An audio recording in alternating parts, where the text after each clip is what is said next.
Lesson 13 on functions and graphs. In this lesson, we are sketching the graphs of hyperbolic functions. But before we do that, I just want to give you brief notes on how to sketch hyperbolic functions. Please subscribe, like, share, and comment. The general form of a hyperbolic function is given by y is equal to a over x plus p plus q. Now let's look at the vertical asymptotes. The vertical asymptote of that hyperbolic function is given by x is equal to minus p, and the horizontal asymptote of such a function is given by y is equal to q. Now, to find the x-intercepts, you have to let y is equal to 0. And to find the y-intercept, you are going to let x is equal to 0, like that. And now we need to determine the shape of that graph. Now, to determine the shape of graph, we need to look at the values of a. If a is greater than 0, the graph lies in the first and the third quadrant. So the graph is going to lie in these two quadrants. And if a is less than 0, the graph lies in the second and the fourth quadrant. Now let's look at the examples. In part A of this example, we need to sketch the graph of gx is equal to minus 1 over x minus 2. You remember the general form of a hyperbolic function is given by y is equal to a over x plus p plus q. Now we need to look at the asymptotes. Let's begin by the vertical asymptote. The vertical asymptote, you remember we said x is equal to minus p. And if you compare this equation with that, you realize that p is equal to 0. So the vertical asymptote is x is equal to 0. The horizontal asymptote, y is equal to q. And in this case, q is minus 2. So we say y is equal to q. And from that function, we see that q is minus 2. So y is equal to minus 2. Now let's look at the intercepts. Now for the x-intercept, y is 0. So in that case, we say gx is 0. So we have 0 is equal to minus 1 over x minus 2. Then we are going to have 1 over x is equal to minus 2. So this is the same as 2 over 1. So we just flip what we have on this other side and flip what we have on this other side. And then we get x is equal to minus 1 over 2. So we have minus 1 over 2 for the x-intercept. And we have 0. You remember y is 0 at the x-intercept. Now let's look for the y-intercept. For the y-intercept, you're just going to let x is equal to 0. So if you put 0 in that function, you realize that it will be undefined for x is equal to 0. So we don't have the y-intercept. So the y-intercept is not applicable in this regard.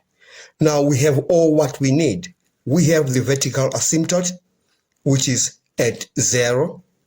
And then we have the horizontal asymptote, which is at y is equal to minus 2. And then we have the x-intercept, which is at minus 1 over 2 and 0. Now we need to sketch that graph. And we don't have the y-intercept, by the way. Now, the vertical asymptote is at x is equal to 0. So we are going to have a line that passes through this origin. So that's the vertical asymptote because we said x is equal to 0. Now let's look for the horizontal asymptote. We have y is equal to minus 2. So we have a line that passes through minus 2. Right. So we have a line that goes through minus 2. Like that. That's the horizontal asymptote. And the vertical asymptote is right through the origin. Now, let's look at the intercepts. We have minus half and 0. All right, so minus half is right here. And then the shape of the graph, you realize that A is negative. So the graph will lie in the second and the fourth quadrant. So our graph is going to come all the way, passing through minus half and going all the way to infinity. And then it is going to appear in this other quadrant, the fourth quadrant. Then we have managed to sketch the graph of gx is equal to minus 1 over x minus 2. Now let's look at example 2, part B of this example. In part B, we are given the function fx is equal to 2 over x minus 1 plus 3. And remember, we are going to use the general form of a hyperbolic function, and that is y is equal to a over x plus p plus q. We start by looking for the vertical asymptote. You remember we said the vertical asymptote is given by x is equal to minus p. So that will be minus 1 because p is minus 1. And then we are going to have the answer is 1. So the vertical asymptote is at x is equal to 1. Now let's look for the horizontal asymptote. The horizontal asymptote is given by y is equal to q. And q in this regard is 3. So y is equal to 3. Now the x-intercept, we fix y is equal to 0. So we are going to have 0 on this other side is equal to 2 over x minus 1 plus 3. Then we just going to take this 3 to the other side of the equation. We have minus 3 is equal to 2 over x minus 1. We multiply both sides of this equation by x minus 1. We are going to have minus 3x plus 3. You're multiplying this and that is equal to 2. And then we have minus 3x is equal to minus 3 plus 2. Then we are going to say minus 3x is equal to minus 1. And then we say x is equal to 1 over 3. So the x-intercept will be at 1 over 3 and 0. Then we look for the y-intercept. We have x is equal to 0 at the y-intercept. So we are going to say y is equal to, you put 0 on that, you are going to have minus 2 plus 3, like that. And then we say y is equal to 1. Then we are going to write that in coordinate form. And then we say the y-intercept is at 0 and 1. So we have the x-intercept at 1 over 3. So 1 over 3 is roughly somewhere right here.